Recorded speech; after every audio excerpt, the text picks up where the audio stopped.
You know, I told you some time ago, I've told you more than once, that there was a young man who went to a church and he preached a sermon the first Sunday, and second Sunday he preached the same sermon, the third Sunday he preached the same sermon. And they were a little bit upset, you know, what kind of turkey we got. And so Chairman of Deacons went to him and said, "What's going on?" And he said, "Well, when you start listening to and practicing what I'm saying, then we'll move on to something else." And I'm sort of at the same point in life. We've been talking a lot lately about hearing and listening to God, from God, you know, letting Him get through to us. You know, we're in the information age. We're in an age that you just do that and you got anything you want right at your hand. You don't do that with a flip phone, though, do we, Charlie? You got the other, though, hadn't you? I was thinking as I thought about this message of a time when I never did CBs. The only time I ever spoke on CB was when Carson and Dennis Wood and George Cockerham and I went to Florida. And a guy was very ugly to us on the CB, and I had to say something back to him. I told him I'd heard he was so ugly that his mother had to tie 3 pork chops around his neck to get the dog to play with him. That's the only time I've ever used a CB. You know, I mean, so you know, I don't mess with things like that very much. But we've come so far. We're in a sophisticated society. You know, we've got so much at our hand. We can do this or we do that, and we got it right at our hands. I remember sitting at a ball game one time when the deacons went to a ball game. I remember sitting at a ball game with Bill Benton, and we were talking about, you know, I'm so dumb and so old. I know about a lot of the old pitchers and players. You know, I don't know the new ones. I couldn't tell you a new one. Saved my life, except maybe Bryce Harper. But we were talking about pitchers, and I said, Whitey Ford was a left-hander. And Bill said, "What?" And so he pulled out his phone, and he pulled it up on the phone, and he said, "You're right. Whitey Ford was a left-handed pitcher." Yeah, to be able to pull stuff up on a phone is right. Yeah, we're in a society that conveys messages just in an instant. But we have so much trouble hearing God. You know, I shook my head last Sunday. I walked away and I said, nobody heard anything that I said. Nothing. God must really be that we don't listen to Him. Matthew chapter 11, verse 15. Jesus said, "He who has ears to hear, let him hear." You know, most everyone has at least 2 ears. We have 2 ears where we should listen twice as much as we talk, because we only have 1 mouth, but we talk a lot more than we listen.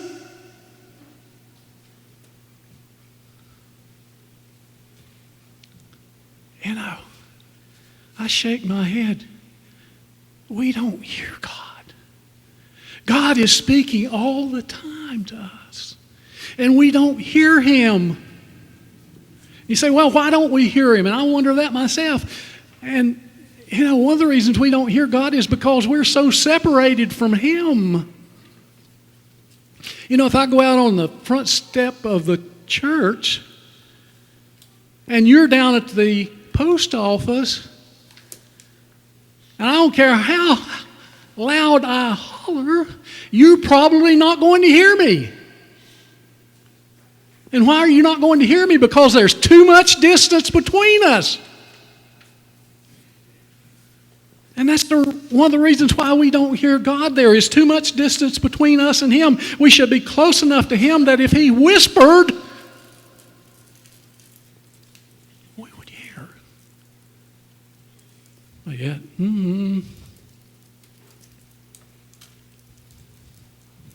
He wants us to hear Him. He wants to hear from us, but He also wants us to hear Him. And we have a real problem in hearing Him. We are spiritually deaf to some extent.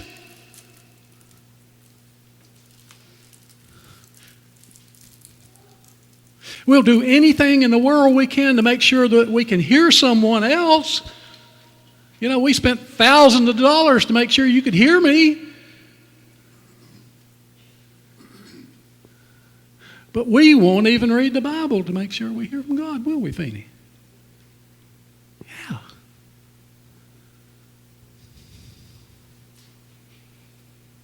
We're too separated from Him. Other reasons is we don't pay attention. Our attention spans are not very long. God's always speaking. He's always speaking to us. But the problem is we are not very often paying attention. We're sort of like the old saying, and some of you are old enough like me to remember it. It went in one ear and out the other. If we hear Him, it goes in one ear and it goes out the other. We don't retain it. I get tickled sometimes. Linda will say, "Why did you do thus and so?" And I'll say, and she'll say, "I told you so. I told you about that last week. Why did you do this?"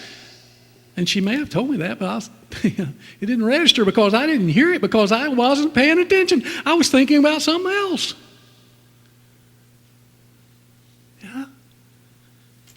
I wasn't paying any attention, so it didn't register what she wanted me to hear. And sometimes, God's the same way. We're not paying attention to Him. It'll slide in this ear and out the other ear and be gone, and we'll forget it. If you're like me, I'm old enough that if I lay something down here and I don't write it down or something where I put it, I'll probably forget I even laid it down there.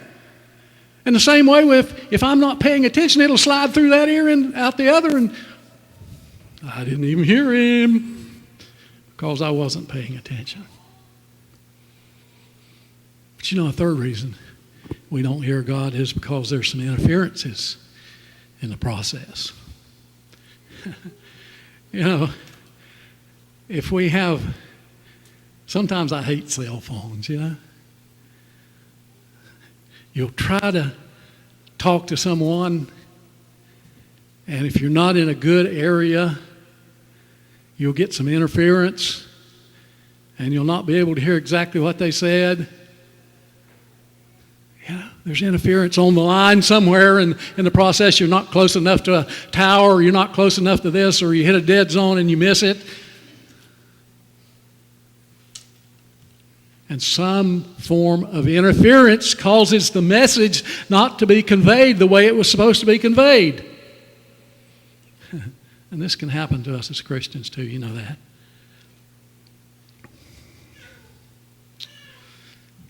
If things can interfere with our cell phones, they can interfere with God's communication to us.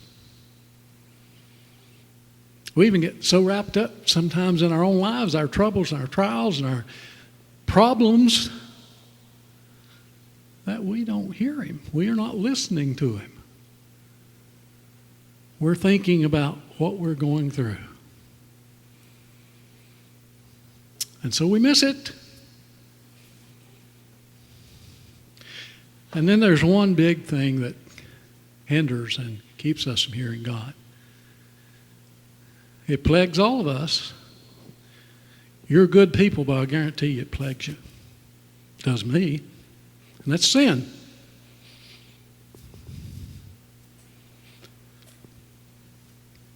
Sin is a way of clogging up the channel of communication between us and God. I remember years ago, my dad, before he died, had trouble with his legs. I know he had a similar problem to what Margaret Jones has. He had trouble with his legs, and he went to the doctor, and they found out that the arteries were clogged. Yeah, the arteries were clogged. And when the arteries are clogged, the blood doesn't go through them. It really causes a problem. No blood going through the arteries.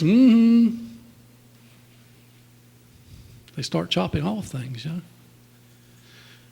When there's nothing going through a channel of communication between us and God, it's serious. We don't hear Him. And sin is the number one clogger of that communication. Sin is the number one thing that hinders us from hearing God. And you know, we as Christians are not immune. I will tell you that as Christians, when we're forgiven past, present, and future. That's a done deal. But we have a problem that sometimes we as Christians will sin and allow that sin to be unconfessed. And it is a hindrance. It clogs up the channel of communication between us and God. It's like a pipeline. It clogs up the pipeline.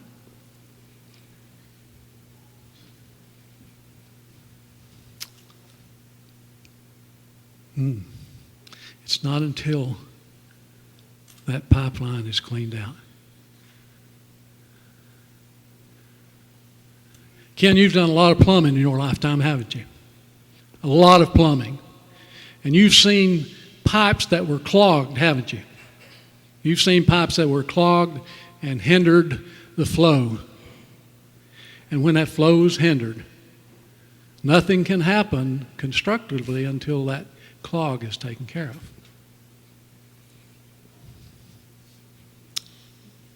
We are not going to be as healthy spiritually as we should be until that obstruction is cleared. A final reason that we don't hear God is that we don't want to hear Him. That's tough, isn't it? We don't want to hear Him.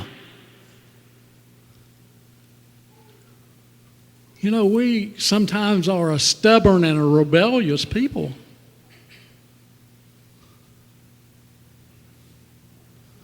God's chosen people were at times rebellious.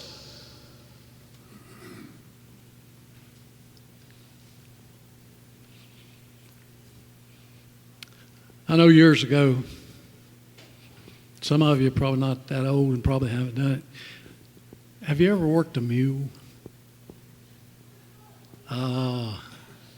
Some of you may have.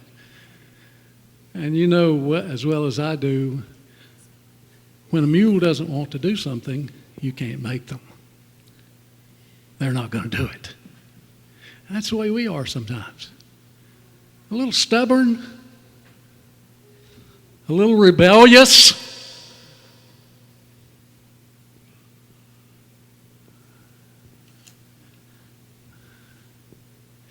I remember a man one time years ago that they told a story of a man who had a mule that he was working, and the mule just stopped. And the man walked over to the edge of the field and he picked up this big old limb, pretty good sized limb. And he went around to the front of the mule and he hit the mule about hard enough to knock him down. And somebody said, "Why did you do that?" He said, "Well, you got to get his attention. Somehow God's got to get our attention in life and help us to understand that we need to listen to Him and hear from Him and do what He says. You know, it's so hard for us sometimes. We're afraid. We're afraid God will want us to serve Him or obey Him. We're afraid of God that will want us to live a daily life in relation to Him. We're afraid that God will want us to tithe. Ooh, oh, done hit a nerve now.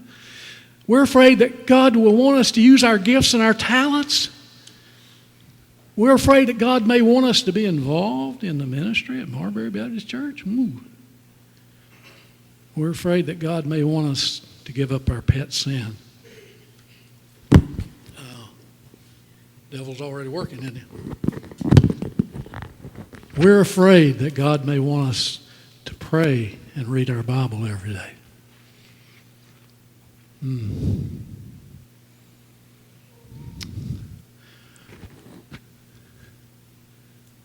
God is speaking.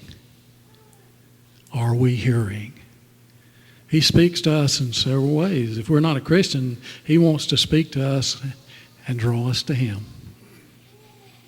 If we are Christians, He wants to speak to us and draw us closer to Him. If we are Christians, He may have a special task for you because He has a plan for your life, and He does. What has He said to you today? James says, let every man be swift to hear. Are you hearing today? Josh is going to come lead our invitation hymn. If God's spoken to you, don't be afraid to act on it.